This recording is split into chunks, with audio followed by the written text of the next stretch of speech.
students, this is part 2 of O Captain, My Captain.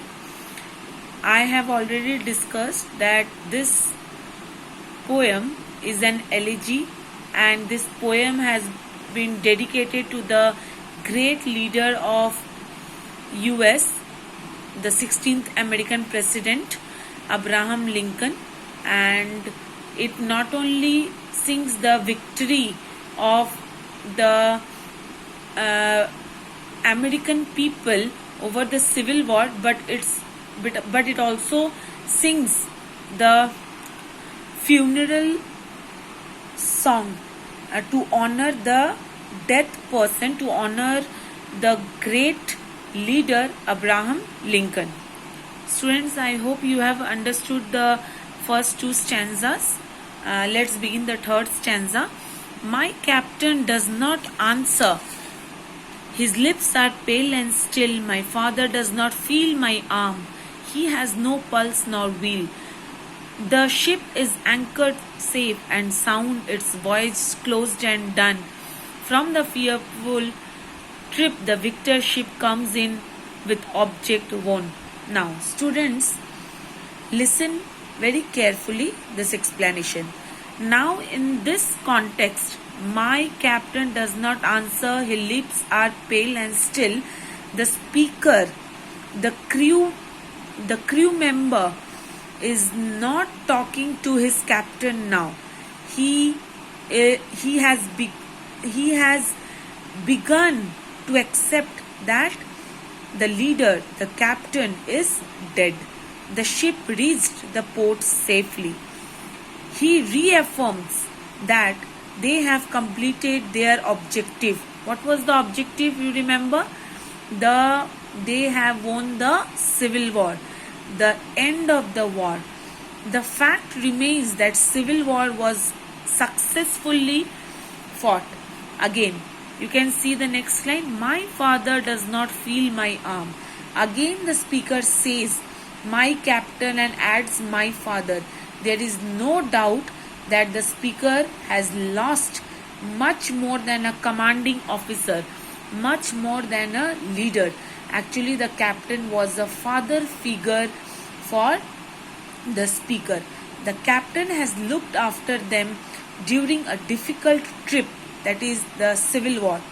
The speaker viewed himself as the captain's son. That is why he is saying, my father does not feel my arm. He has no pulse nor will. Now they have reached the port. They have reached their home safe and sound. See the next line. From fearful trip, the victor ship comes in with object won. Now this phrase, this line contains a lot of meanings, a mouthful meanings rather I should say. You can see from fearful trip, here the poet Whitman uses the words to represent America's recovery from the Civil War. The ship refers the American people, the nation, comes back to the port, a piece from the devastating trip of the Civil War. Victor ship refers that the ship is victorious with the trophy of peace and unity. Object own refers to the trophy of peace and unity. And all these were grasped in Abraham Lincoln's hands. Now, read the next one. Exalt, O shores, and ring, O bells, but I with mournful tread walk the deck, my captain lies, fallen, cold and dead. Now, here the figure of speech is personification. Underline shores. Exalt means already I have told you to celebrate. So, the poet Whitman has personified shores where it is stated, exalt, O shores, as if the shores are humans and they are going to blow the trumpets of victory. They are going to celebrate the victory and blow the trumpets. Next, but I with mournful tread. Now one more personification. Now the poet has personified the walk, the tread. Mournful tread has been personified. Tread means walk.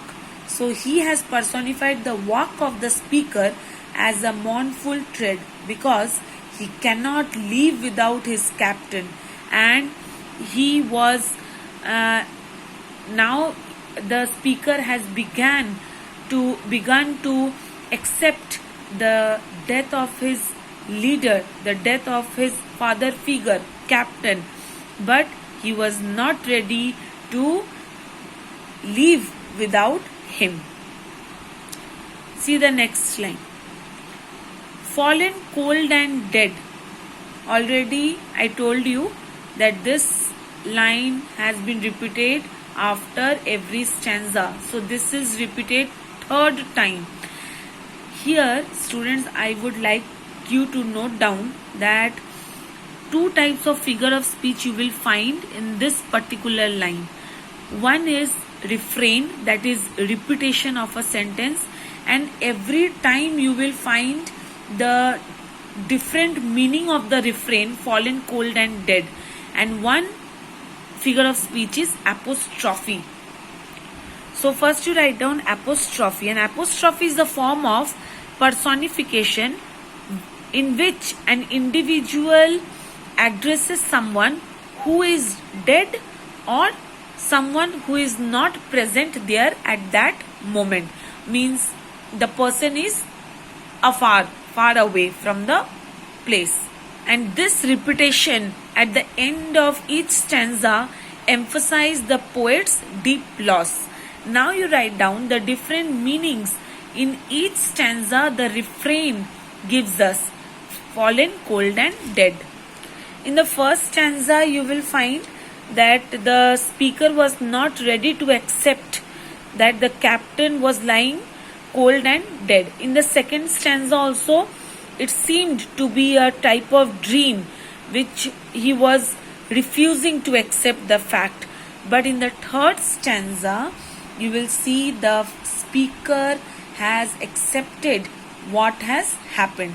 He has to deal with the grief or pain or the loss before leaving the ship. So students, now we have learned that the crowd has gathered to celebrate the victorious return of the ship with the leader. The speaker, however, will mournfully walk the deck where his captain is lying dead. Similarly, the nation in general will rejoice over their victorious military campaign. Some will be mourning over Lincoln's death. This tragedy will overshadow the great victory.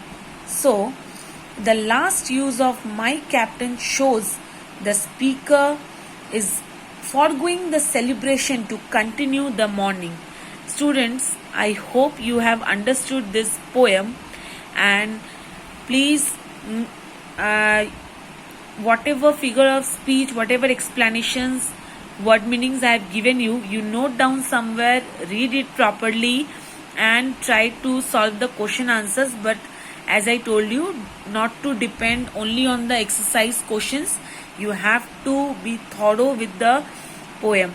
Now, write down the central theme of the poem. The central theme of the poem is the pain or grief that the captain lies dead after bringing his ship, means after bringing his nation into the port after a dangerous journey of the Civil War. The captain Abraham Lincoln died after the victory, after ending the slavery and bringing joy, unity and the end of the war, end of the Civil War. And this poem is about the assassination of that great captain.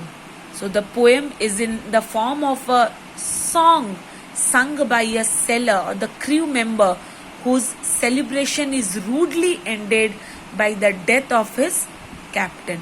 Students, I hope you have understood the poem. Try to solve the exercise question answers.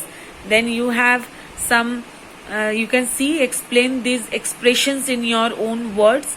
Then you have the rhetorical devices from the poem. You have to give the examples, and the poem is full of imagery. You can identify, note down somewhere, and read the poem thoroughly, properly, word by word. Thank you.